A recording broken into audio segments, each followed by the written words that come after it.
يفقهوا قولي. وقال تعالى في مقام آخر: ومن يوق شح نفسه فأولئك هم المفلحون. تمام قسم کی تعریفات، عبادات ایک اللہ وحدہ لا شریک کے لیے خاص، جو ہمارا خالق ہے، مالک ہے، رازق ہے، جس کی قدرت کاملہ سے پتھروں سے پانی کے چشمے پھوٹے، جس نے اس انسان کو بنایا اور اس انسان پر ان گنت لاتعداد انعامات کیے، احسانات کیے. یہ انسان اپنے رب کے احسانوں کو چکانا تو بڑی دور کی بات ہے، انہیں اگر شمار کرنا چاہے تو شمار نہیں کر سکتا. اللہ رب العزت کا بہت بڑا احسان ہے کہ اللہ تعالیٰ نے ہمیں توحید کی نعمت عطا فرمائی ہے، جس کی بدولت ہم اپنے ہی ہاتھوں سے بنائے ہوئے بتوں کو سجدہ کرنے سے بچ گئے. قبروں سے مانگنے سے بھی اللہ تعالیٰ نے ہمیں بچا لیا ہے. اللہ رب العزت کا بہت بڑا کرم اور نوازش یہ بھی ہے کہ اللہ تعالیٰ نے ہمیں امام الانبیاء رحمت للعالمین صلی اللہ علیہ وسلم کی امت سے پیدا فرمایا.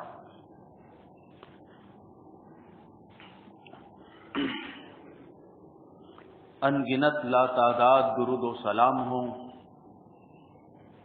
آپ کی ذات گرامی پر. میں نے آپ کے سامنے قرآن کریم کی ایک آیت بلکہ اس کا ایک ٹکڑا پڑھا ہے. اللہ رب العزت فرماتے ہیں: وَمَن يُوقَ شُحَّ نَفْسِهِ فَأُولَٰئِكَ هُمُ الْمُفْلِحُونَ. جو لوگ اپنے دل کی لالچ سے بچ گئے بے شک وہ کامیاب ہیں. جو لوگ دل کی لالچ سے بچ گئے بے شک وہ کامیاب ہیں. اللہ رب العزت اس آیت کریمہ میں دل کی ایک بہت بڑی بیماری کا تذکرہ فرما رہے ہیں. دل کی باطنی بیماریوں میں جہاں حسد ہے، بغض ہے، کینہ ہے، وہاں حرص علی المال اور حرص علی العمر، یعنی مال کی لالچ، یہ بہت بڑی بیماری ہے. بلکہ انسان اور ایک مسلمان کو اللہ تعالی نے جن جن گناہوں سے منع کیا ہے، جن جن کاموں کو اللہ رب العزت نے حرام قرار دیا ہے، ان کی بنیادی وجہ لالچ ہی ہوتی ہے.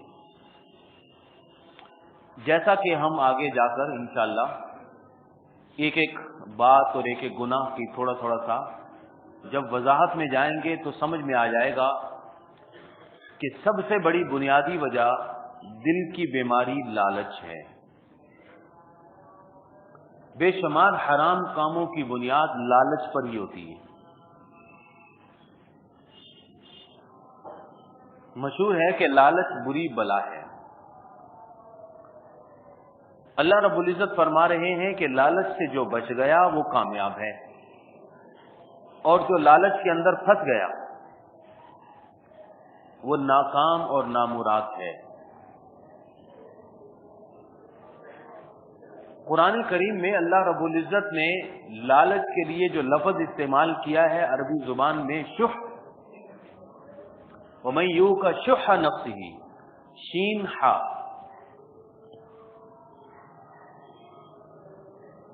اس کا ترجمہ یہ اردو کے اندر ہم لالچ ہی کرتے ہیں، کیونکہ اردو زبان کے پاس کوئی الفاظ ہی نہیں ہے. اصل میں یہ عربی زبان کا اتنا بڑا لفظ ہے کہ جس کی وضاحت میں علماء نے بتایا کہ ایسا بخل هو البخل مع الحرص، ایسی کنجوسی جس کے اندر لالچ پوشیدہ ہو۔ اب سوال یہ ہے کہ بخل اور شح میں کیا فرق ہے؟ تو بخل کہتے ہیں ایسی بخیلی جو اپنی جیب کے اندر مال ہے اس کو کنجوسی کے ساتھ چھپا لینا، اور شح کہتے ہیں ایسی لالچ کہ جو اپنے پاس مال ہے اس کے اوپر تو وہ بخیلی کر ہی رہا ہے، لیکن جو دوسروں کے پاس مال ہے اس کو چھیننے کے چکر میں اپنے آپ کو بھی گنوا دینا۔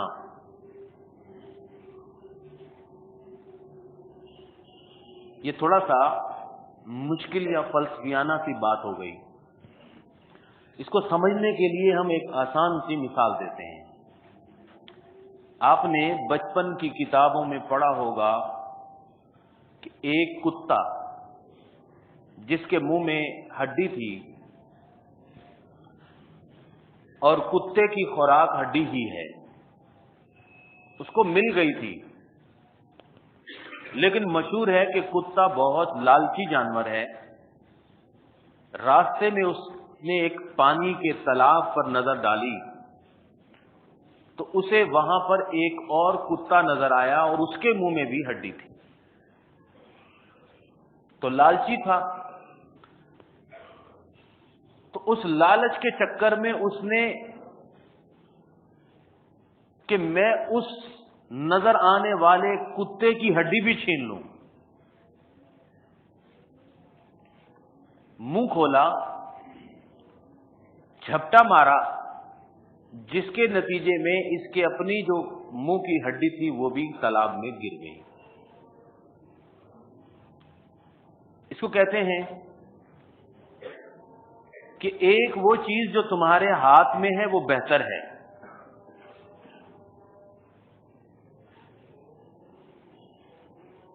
One in hand is better than two, جو تمہارے ہاتھ میں ایک چیز ہے وہ بہتر ہے اس دو چیزوں سے جو تمہارے ہاتھ میں نہیں ہے، جو دوسروں کے پاس ہے۔ اسی چیز کو اللہ رب العزت نے قرآن کریم میں بیان فرمایا کہ وَمَن یُوقَ شُحَّ نَفْسِهِ فَأُولَٰئِکَ هُمُ الْمُفْلِحُونَ، جو اس قسم کی لالچ سے بچ گیا کہ جو اللہ رب العزت نے اس کو دیا ہوا تھا اس کے اوپر اس نے قناعت نہیں کی، صبر نہیں کیا، اللہ رب العزت کے دیے ہوئے حلال مال کے اوپر وہ راضی نہیں ہوا، بلکہ وہ اس نے دوسروں کے مال کو بھی چھیننا چاہا، دوسروں کے مال کو بھی ہڑپ کرنا چاہا، لالچ کے اندر پھنس گیا اور برے حرام کام کے ذریعے، حرام افعال کے ذریعے دوسروں کے مال کو بھی چھیننا چاہا، تو وہ ناکام اور نامراد ہو گیا، اس کی دنیا بھی برباد ہو جائے گی اور اس کی آخرت بھی برباد ہو جائے گی۔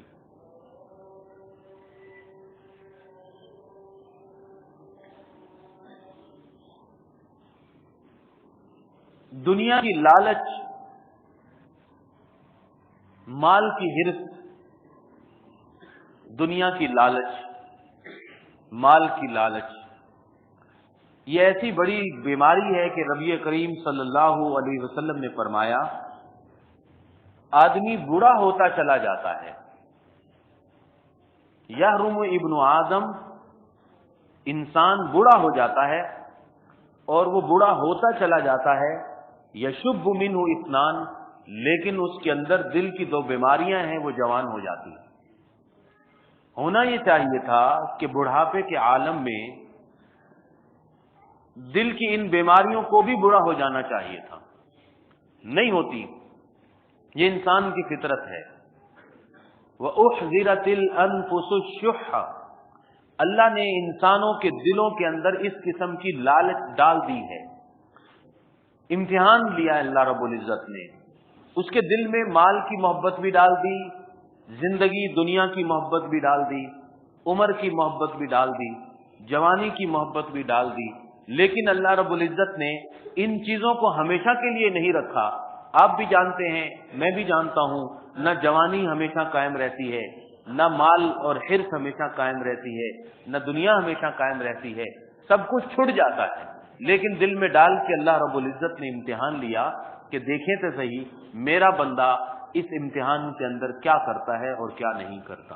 اس کی مثال یہ ہے، فرمایا رسول اللہ صلی اللہ علیہ وسلم نے کہ بندہ بوڑھا ہو جاتا ہے، یشب منہ اثنتان، دو چیزیں جوان ہو جاتی ہیں، حرص علی المال، مال کی لالچ جوان ہو جاتی ہے، حرص علی العمر، اور لمبی زندگی کی لالچ بھی جوان ہو جاتی ہے۔ جیسے جیسے بوڑھا ہوتا چلا جاتا ہے لالچ آدمی کے دل کی جوان ہوتی چلی جاتی ہے۔ کہتے ہیں شہد کی ایک مکھی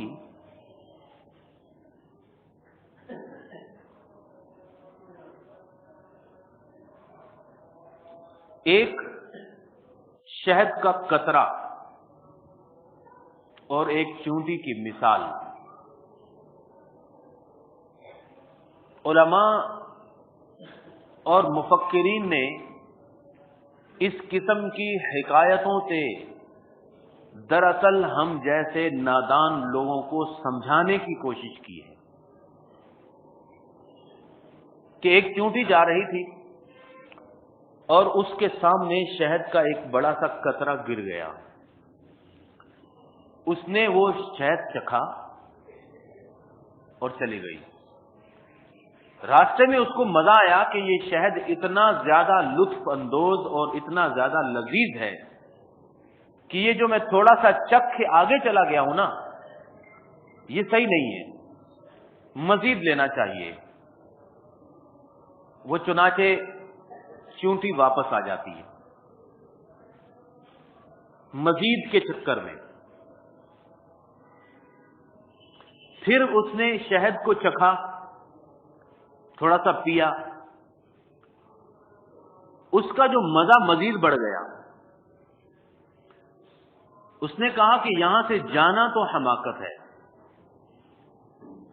حالانکہ تھوڑا تھوڑا سا چکھ کر گزارا کر لیتی تو اچھا تھا،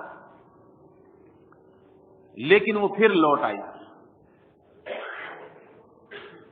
اتنے میں اس نے شہد کے اس بڑے سے قطرے کے اندر غوطہ لگا دیا کہ خوب ڈوب کر پیا جائے اور مزے اٹھائے جائیں تو زیادہ مزہ آئے گا۔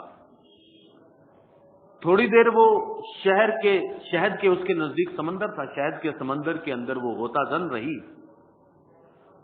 مزے لیتی رہی، خوب سیر ہو کر جب اس نے باہر نکلنا چاہا تو پھر وہ باہر نہیں نکل سکی۔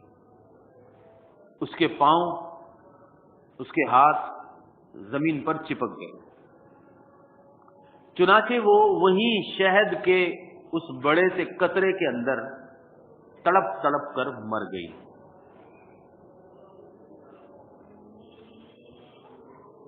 مولانا رومی نے یہ حکایت بیان کر کے لکھا کہ ایک انسان کی اور دنیا کی یہی مثال ہے۔ اگر انسان اللہ رب العزت کے دیے ہوئے حلال مال کو کنارے پر بیٹھ کر تھوڑا تھوڑا سا کھاتا رہے تو بڑے عرصے تک کھاتا رہے گا، لیکن اس نے اگر مال کے سمندر میں غوطہ لگانے کی کوشش کی کہ سارا ہی میں ہڑپ کر لوں تو سارا کوئی بھی ہڑپ نہیں کر سکا۔ آج تک دنیا میں سارا مال کوئی بھی ہڑپ نہیں کر سکا۔ جن کی عمریں ہزار ہزار برس تھیں وہ بھی مر گئے، جن کی عمریں 100 برس تھیں، 200 سال تھیں وہ بھی مر گئے، اور جن کی عمریں آج کل کی 50-60 والے ہیں، یہ تو اگر مال کے سمندر میں غوطہ لگائیں گے تو بہت جلدی مر جائیں گے۔ ایسا نہیں ہوتا، دھوکہ ہے کہ حرام کمانے والا زیادہ کما لیتا ہے، دھوکہ ہے یہ بہت بڑا۔ وہ حرام کمانے والا اسی شہد کے سمندر میں ڈوب کے تڑپ تڑپ کے مر جاتا ہے، اور کنارے پر بیٹھ کر حلال مال سے جتنا اس کا حصہ تھا تھوڑا تھوڑا سا کھانے والا زیادہ عرصے تک کھاتا رہتا ہے۔ امام حسن بصری رحمہ اللہ کی ایک حالات زندگی کے اندر وہ بیان کہتے ہیں کہ میں ایک آدمی عبداللہ بن احتم کے پاس اس کی مرض الموت کے اندر عیادت کرنے کے لیے گیا۔ وہ بیمار تھا اور بیماری کے عالم میں آخری سانسیں لے رہا تھا۔ میں اس کے پاس عیادت کرنے کے لیے گیا، اس کے پاس بیٹھا، باتیں کی، واعظ و نصیحت کر رہا تھا، لیکن اس کی نظر ایک صندوق پر پڑ رہی تھی بار بار، اور رو بھی رہا تھا۔ امام حسن بصری رحمہ اللہ فرماتے ہیں کہ یہ تم صندوق کو بار بار کیوں دیکھ رہے ہو؟ کیا ہے اس کے اندر؟ تو اس نے کہا کہ مجھے بتاؤ اس بندے کی حالت کہ جس نے اس صندوق کے اندر 1,00,000 دینار رکھے ہوئے ہیں، لیکن آج یہ 1,00,000 دینار نہ میں کھا سکتا ہوں، نہ میں استعمال کر سکتا ہوں، اور میں اس کو چھوڑ کر جا رہا ہوں۔ کہنے لگا کہ میں نے اس 1,00,000 دینار کو بڑے سنبھال کے رکھا تھا،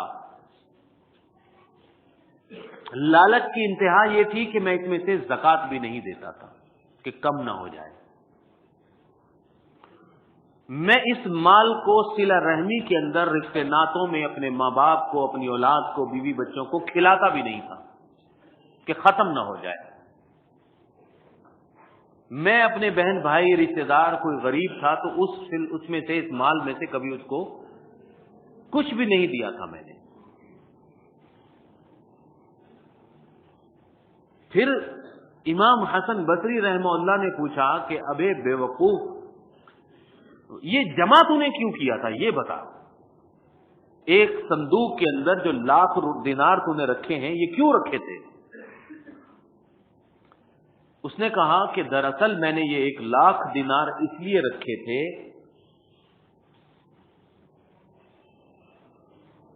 حالات سے بچنے کے لیے، کہ زمانے کی گردشیں مجھے بوڑھا کر دیں گی اور بڑھاپے میں میرے یہ کام آئیں گے، کیونکہ میں نے کوئی 200-300 سال تو جینا ہے، ہر انسان کی یہی ہوتی ہے نا خواہش کہ میں نے تو مرنا ہی نہیں ہے، لہذا وہ اس بڑھاپے کے اندر یہ پھر میں آرام سے بیٹھ کے اس کو کھاؤں گا۔ دوسری وجہ یہ تھی کہ میں حکمرانوں کی سختیوں سے بچنے کے لیے اس کو جمع کیا ہوا تھا کہ جب کبھی مصیبت آ گئی تو یہاں سے لے کر پھر میں آرام سے۔ تیسری وجہ یہ تھی کہ خاندان کے اندر اپنی عزت اور اپنا نام بڑھانے کے لیے کہ یہ بہت امیر آدمی ہے، خاندان میں میری ناک بھی اونچی رہے گی، میرا مقام بھی اونچا رہے گا کہ بہت سیٹ صاحب ہے۔ یعنی صرف میں نے یہ مال اس لیے جمع کیا تھا کہ ایک تو میں کہلاؤں کہ اپنے خاندان، اپنے رشتے ناتوں اور اپنے عزیز و اقارب کے درمیان کہ میں سیٹ صاحب ہوں، دوسری وجہ یہ تھی کہ میں اپنے بڑھاپے میں اس کو پھر آرام سے استعمال کرنا چاہتا تھا۔ اتنی دیر کے بعد پھر وہ مر گیا۔ ہر لالچی کی یہی مثال اور حالت ہوتی ہے، ہر لالچی مال جمع کرتے کرتے کرتے کرتے ایک وقت آتا ہے کہ مر جاتا ہے۔ امام حسن بصری رحمہ اللہ نے جنازے سے فارغ ہو کر کہا کہ اے وارثو، ان کے وارثوں کو خطاب کیا اور کہا کہ اے وارثو، تم بھی اپنے اس باپ دادا کی طرح دھوکے میں نہ رہنا، جس طرح اس نے لالچ کے اندر آ کر اتنا مال جمع کر لیا تھا کہ اب اس مال کو چھوڑتے ہوئے دیکھ کر بھی رو رہا تھا کہ چھوڑوں تو کیسے چھوڑوں، لیکن مجھے بھی معلوم ہے، آپ کو بھی پتا ہے کہ فرشتہ اکیلے کو لے کے جاتا ہے، مال کو کبھی ساتھ نہیں لے کے جاتا، مال کو کبھی ساتھ نہیں لے کے جاتا۔ یہاں ہمیں 2-3 باتیں سمجھ میں آ گئی۔ چلیں اس کے ساتھ مجھے ایک اور بات یاد آئی، وہ بھی بتا دیتا ہوں۔ اللہ رب العزت صرف بتانے کی نہیں بلکہ ہمیں سمجھنے اور عمل کرنے کی بھی توفیق عطا فرمائے۔ امام حسن بصری رحمہ اللہ کے اقوال میں کبھی کبھی دیکھتا ہوں تو ہماری پوری زندگی کا نچوڑ اس کے اندر نظر آتے ہیں۔ ساتھ ہی وہ بھی یاد آ گیا، وہ بالکل یہی بات ہے اور موضوع بھی برابر ہے۔ انہوں نے فرمایا کہ بخیل اور کنجوس اور لالچی آدمی بدبخت ہوتا ہے۔ کنجوس اور لالچی آدمی کیا ہوتا ہے؟ بدبخت ہوتا ہے۔ انہوں نے فرمایا کہ لالچی آدمی دنیا میں بھی بدبخت ہوتا ہے، آخرت میں بھی بدبخت ہوتا ہے۔ لوگوں نے پوچھا کہ حضرت امام آپ کیا فرما رہے ہیں کہ ایک بخیل اور لالچی انسان دنیا میں بھی بدبخت ہوتا ہے، آخرت میں بھی بدبخت ہوتا ہے، یہ کیا مطلب؟ دنیا میں کیسے بدبخت ہوتا ہے؟ آپ نے فرمایا کہ دنیا کے لحاظ سے ایک کنجوس لالچی انسان اس لیے بدبخت ہوتا ہے، انتہائی بیچارہ اور مسکین ہوتا ہے کہ ساری زندگی کماتے کماتے کماتے مر جاتا ہے، خرچ دوسرے کرتے۔ بھائی سمجھ میں آ رہی ہے کہ مشکل بات ہے؟ بخیل اور بدبخت کنجوس انسان اس لحاظ سے بہت ہی زیادہ بد ہوتا ہے کہ بیچارہ چائے بھی نہیں پیتا اپنے پیسوں سے، اچھے طریقے سے کھانے بھی نہیں کھا سکتا، اچھے لباس بھی نہیں پہن سکتا، صدقہ و خیرات بھی نہیں کر سکتا، بس وہ ساری زندگی جمع کرنے کی مشقت اٹھاتا ہے، اور کھاتے کون ہیں؟ دوسرے۔ مر گیا اولاد کھاتی ہے، لہذا وہ بدبخت ہوا۔ اچھا جی بتائیں آخرت کے اندر کیوں بدبخت ہوا؟ وہ قیامت کے دن کیوں بدبخت ہوا؟ انہوں نے فرمایا کہ آخرت میں اس لیے بدبخت ہوگا کہ اس کو اس مال کا حساب دینا پڑے گا جو اس نے کمایا تھا۔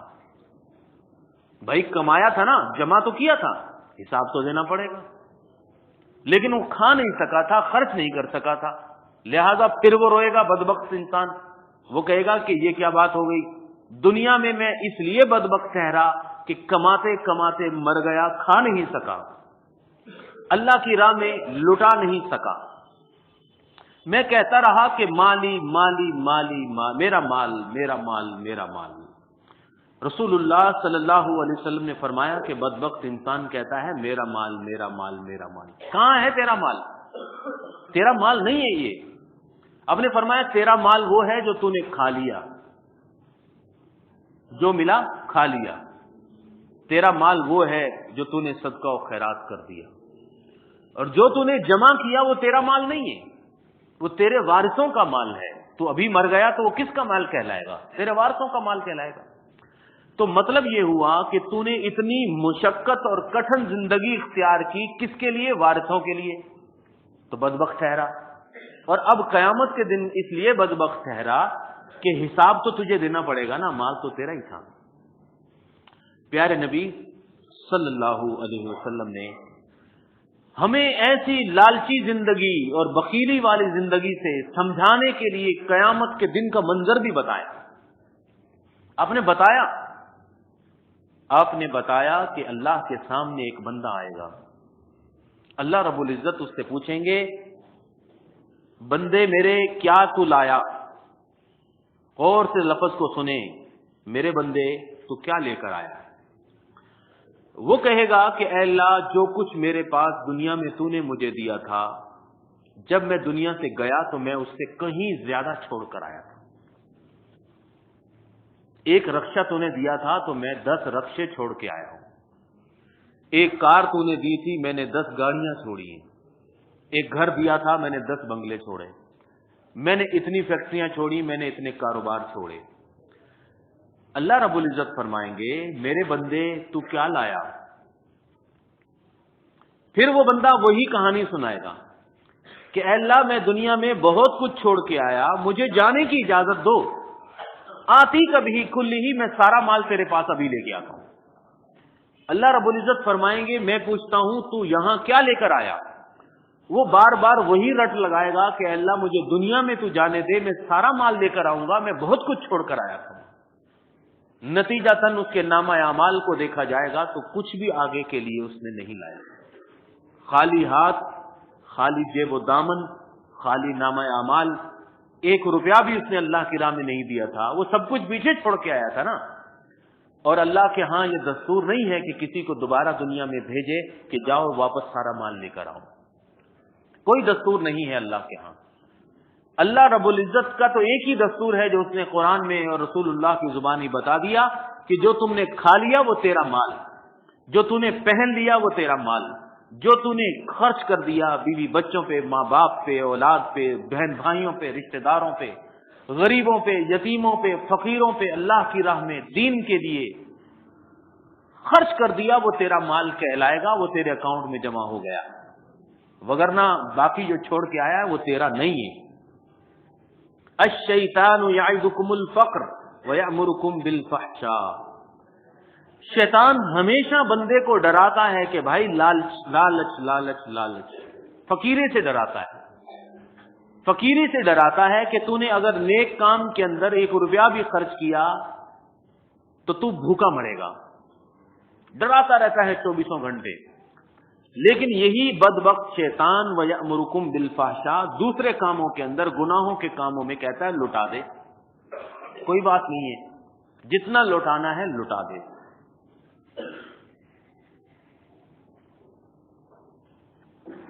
امام حسن بصری نے فرمایا کہ ان من اعظم الحسرات غدن، کل قیامت کے دن انسان کتنا زیادہ افسوس کرے گا، ندامت والی زندگی جیے گا جب وہ دیکھے گا کہ اس کا مال دوسروں کے پاس رکھا ہوا ہے،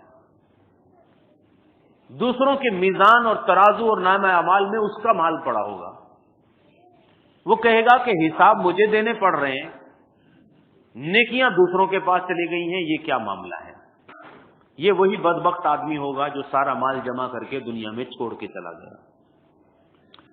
پیارے نبی صلی اللہ علیہ وسلم نے ہمیں سمجھایا، مثال دی، آپ نے فرمایا کہ ما ذئبان جائعان ارسلا فی غنم، 2 بھوکے بھیڑیے، بھیڑیا سمجھتے ہیں بھیڑیے، اور وہ بھوکا ہو، بھوکے بھیڑیے کی مثال اس لیے دی، بھوکی بکری، بھوکے کتے، بھوکے جانور، بھوکے شیر کی مثال نہیں دی رسول اللہ نے صلی اللہ علیہ وسلم، بھوکے بھیڑیے کی مثال دی۔ بھیڑیوں کے بارے میں مشہور ہے کہ جب وہ بھوکے ہوتے ہیں تو آپس میں ایک دوسرے کو مار کر کھا جاتے ہیں، تو فرمایا کہ جو بھوکے بھیڑیے 2، ان کو اگر آپ بکریوں کے باڑے کے اندر چھوڑ دو، وہ بکریوں کو اتنا نقصان نہیں پہنچائیں گے من حرص المرء علی المال، جتنا آدمی کو مال کی لالچ نقصان پہنچاتی ہے۔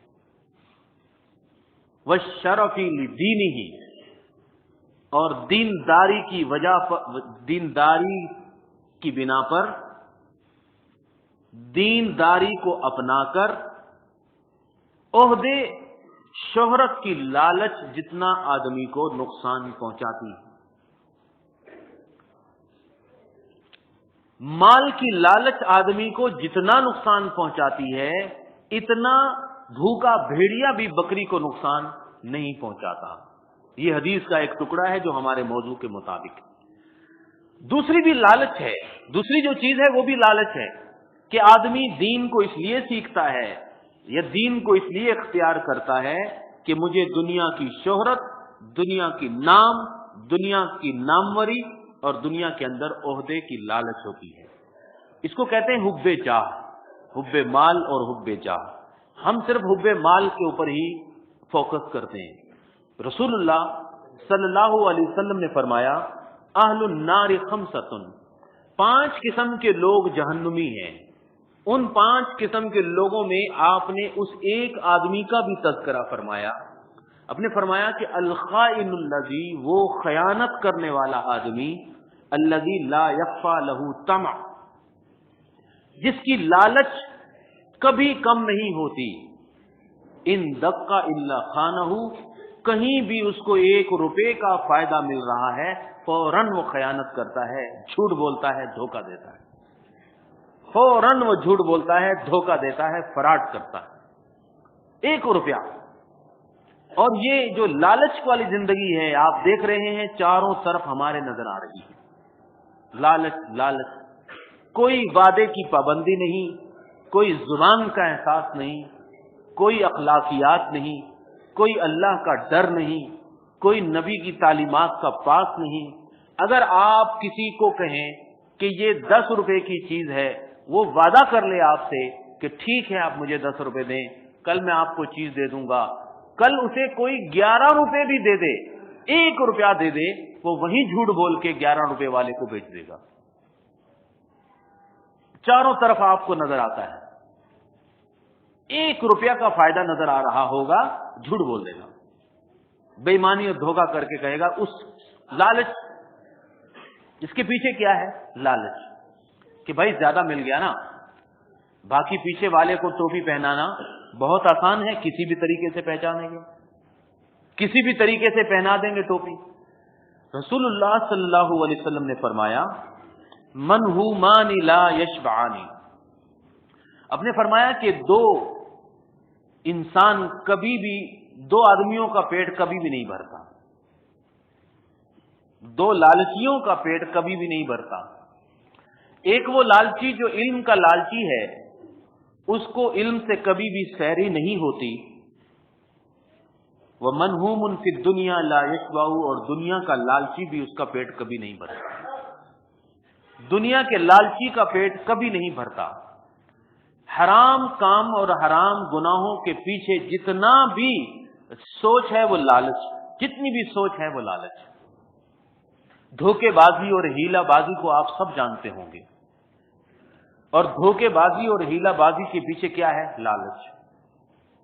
آپ کو پتا ہے کہ ہمارے معاشرے کے اندر ایسا ہوتا نہیں کہ زکوٰۃ کے بارے میں بھی لوگ لالچ اختیار کر لیتے ہیں، دھوکہ اور ہیلا سازی کرتے ہیں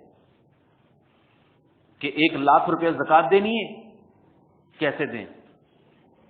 دنیا کے لالچی لوگ انہیں طریقہ بتاتے ہیں کہ آپ یوں کر دو، اور چنانچہ ہمارے اس کراچی کے شہر میں لاکھوں لوگوں نے اس طریقے پر عمل کیا۔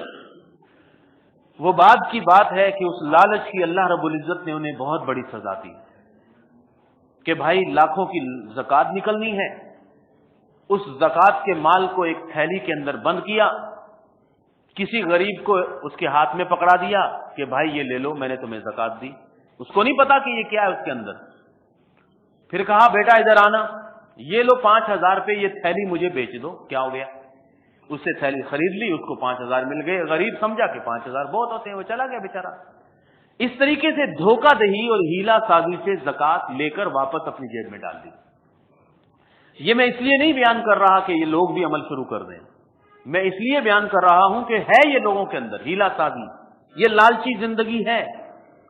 پھر آپ نے دیکھا کہ پھر یہاں پر اللہ رب العزت نے ایسے لوگوں کو مسلط کر دیا کہ جو پھر مارتے بھی تھے اور لوٹتے بھی تھے، جو بھتے بھی لیتے تھے، زکوٰۃ بھی لیتے تھے، فطرانہ بھی لے لیتے تھے، اور سب کچھ لے لیتے تھے۔ پھر وہ پوچھتے نہیں تھے کہ یہ آپ کس طریقے سے مارتے بھی تھے۔ بھی ساتھ آپ سب سمجھ گئے ہوں گے، سب جانتے ہوں گے کہ کیوں اللہ تعالیٰ نے پھر ایسے عذاب کو نازل کیا کہ لوگ ہیلا سازی اور دھوکوں کے اندر پڑ گئے۔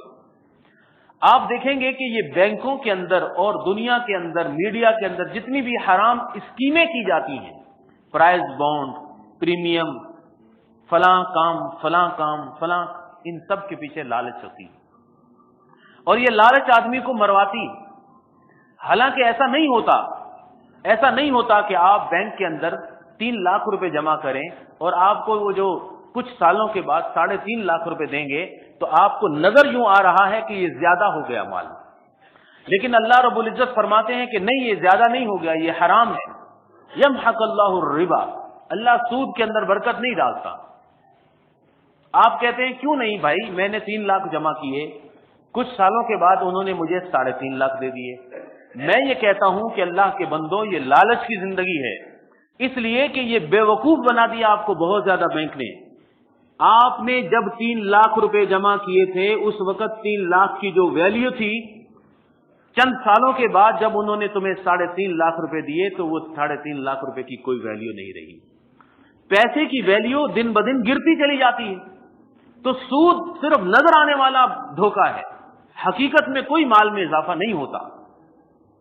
آپ سمجھ رہے ہوں گے کہ ایک چیز جو 1,00,000 روپے میں ملتی ہے، آپ 5 سال کے بعد جب خریدنے جائیں گے تو وہ 1,20,30 ہزار کی ہو جائے گی، مہنگی ہو جائے گی، یعنی روپے کی عزت تو کم ہو گئی، اور بینک نے آپ کو 5%، 10% کے نام پہ تھوڑا سا سود دے دیا، بیوقوف بنا دیا۔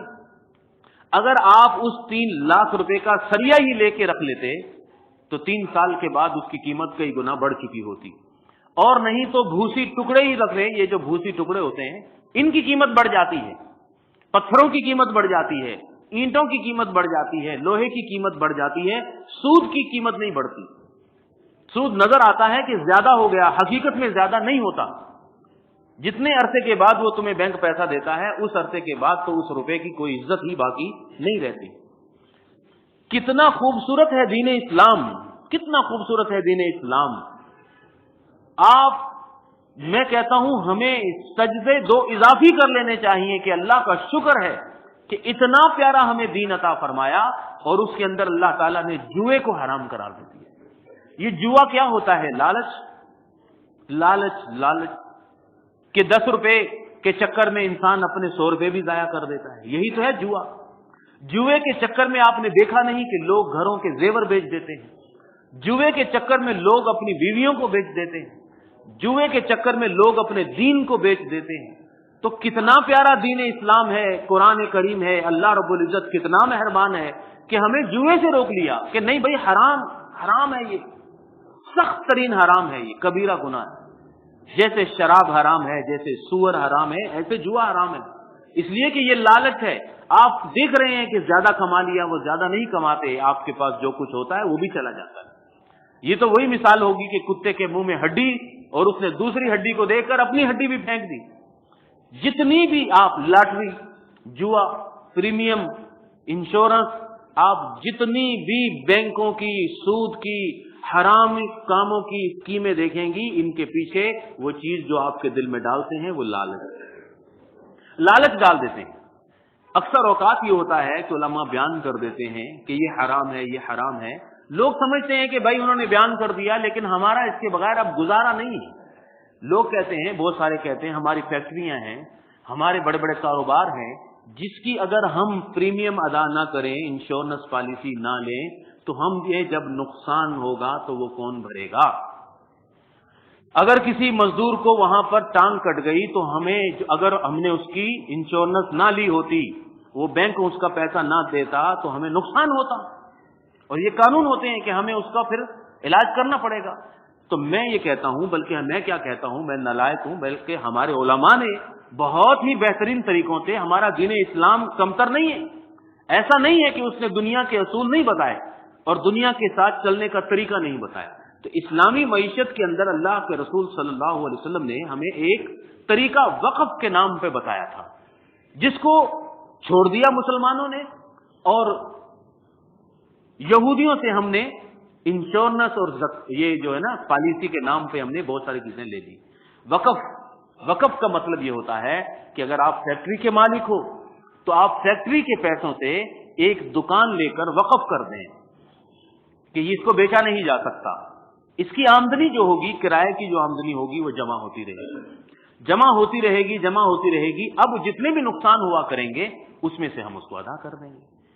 وہ بڑا بہترین طریقہ تھا اور حلال بھی تھا، جائز بھی تھا۔ اب وہ چیز زکوٰۃ سے بھی لی جا سکتی تھی کہ ہم اپنی زکوٰۃ کو بھی وہاں جمع کریں گے، صدقہ و خیرات کو بھی وہاں جمع کریں گے، اور ان سے ہم دکانیں خریدیں گے جس کی آمدنی سے پھر ہم یہ اس قسم کے نقصانات کو پورا کیا کریں گے۔ وہ ایک بہت بڑا سسٹم ہے، اگر کوئی چاہے تو وہ سیکھ سکتا ہے علماء سے کہ کس طریقے سے ہم اس پالیسی کے چکروں سے بچ سکتے ہیں۔ اور میں نے بتایا کہ آپ 3 لاکھ روپے بینک میں جمع کرائیں، کچھ عرصے کے بعد، 2 سالوں کے بعد، 5 سالوں کے بعد آپ کو وہ جو 4 لاکھ دے رہا ہے، اس وقت 4 لاکھ کی کوئی عزت نہیں ہوتی۔ آپ اس سے جو چیز خرید کے رکھ لیں گے وہ 4 سالوں کے بعد اس سے کہیں زیادہ ہو جائے گی۔ یہ ہے تجارت، وہ ہے سود۔ اللہ رب العزت نے فرمایا میں نے تجارت کو حلال قرار دے دیا، سود کو حرام قرار دے دیا۔ تو بات کہاں سے کہاں چلے گئی کہ ہمیں اللہ تعالیٰ نے لالچ والی زندگی سے بچانا۔ دعا کیا کریں کہ اللہ رب العزت ہمیں لالچ والی زندگی سے بچائے۔ لالچ سے انسان گناہ کی طرف جاتا ہے، لالچ سے پھر وہ جو چونٹی ہے وہ شہد پینے والی، اس کے چکر میں آ کے انسان حرام کی طرف چلا جاتا ہے۔ یہ جو ہم زیادہ کھاتے ہیں، آپ کسی بھی ڈاکٹر کے پاس جائیں اور اس سے پوچھیں کہ جتنے بیمار آ رہے ہیں یہ کون سے بیمار ہیں، تو وہ کہیں گے یہ زیادہ کھانے والے بیمار ہیں، شوگر کے مریض ہیں جتنے، بلڈ پریشر کے مریض ہیں جتنے، جو بھی ہائی کولیسٹرول کے مریض ہیں، ہارٹ اٹیک کے مریض ہیں، فلاں فلاں فلاں، یہ سب کھانے کے مریض ہیں، زیادہ کھانے کے مریض ہیں۔ رسول اللہ صلی اللہ علیہ وسلم نے فرمایا کہ ان کی مثال ایسے ہے کہ الذی یاکل ولا یشبع، کھا رہے ہیں پیٹ نہیں بھر رہا۔ تو پتہ چلا کہ زیادہ کھانا بھی لالچ کے نتیجے میں ہوتا ہے، زیادہ کھانا بھی لالچ کے نتیجے میں ہوتا ہے۔ اللہ کے بندو، بات کہاں سے کہاں چلے جائے گی. اگر آپ اجازت دیں تو میں ایک حدیث ساتھ ہی بیان کروں اور موضوع کو یہاں پر ختم کر دوں کہ مثال کے طور پر آپ کی عمر ہے 60 سال. اللہ رب العزت سب کو 100 سال دے, لیکن مثال ایک بندے کی عمر ہے 60 سال. اس نے 60 من گندم پورے زندگی میں کھانی ہے. یہ اللہ رب العزت نے دے دی. 60 سال ہے, 60 من کھانی ہے. لیکن وہ زیادہ کھانے کا مریض تھا, لالچی تھا. وہ 40 سال کی زندگی میں ہی وہ 60 من کھا گیا. اب بقیہ جو زندگی ہے نا 20 سال, وہ دوائیاں کھاتے گزرے گی, بیماریوں کے عالم میں گزرے گی, کیونکہ کھانا تو اتنا ہی تھا. تو کم کھانے والا یہ نہیں ہے کہ کم کھاتا ہے, بلکہ وہ پوری زندگی کے اندر. یہ میں مثال دے رہا ہوں, اپنی طرف سے چھوڑ نہیں رہا. بخاری شریف کے اندر, مسلم شریف کے اندر رسول اللہ صلی اللہ علیہ وسلم نے ایک مثال دی, صحابہ کو بتایا کہ دیکھو یہ جو گھاس پھوس ہے, ایک بکری وہ ہوتی ہے جو گھاس پھوس کو کھاتی ہے, کھاتی چلی جاتی ہے, پھر اس کا پیٹ پھول جاتا ہے. جب پیٹ پھول جاتا ہے, کچھ لوگ جانتے ہوں گے, تو فوراً پھر اس کو ذبح کرنا پڑتا ہے کہ یہ مر جائے گی. مر گئی تو پھر یہ حرام میں جائے گی, فائدہ نہیں ہوگا, پھینکنی پڑے گی, فوراً اس کو کاٹتے ہیں. ایک بکری وہ ہوتی ہے کہ جو کھاتی ہے, تھوڑا سا چلی جاتی ہے, گھومتی پھرتی رہتی ہے, پیشاب پخانہ کرتی ہے, جگالی کرتی ہے, پھر آ جاتی ہے کھانے کے لیے, پھر وہ کھاتی ہے, پھر چلی جاتی ہے.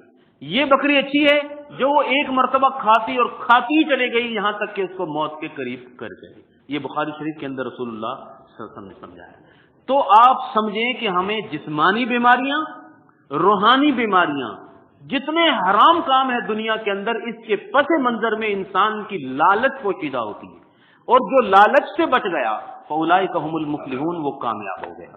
اللہ رب العزت ہمیں بھی ایسا ہی کامیابی والی زندگی عطا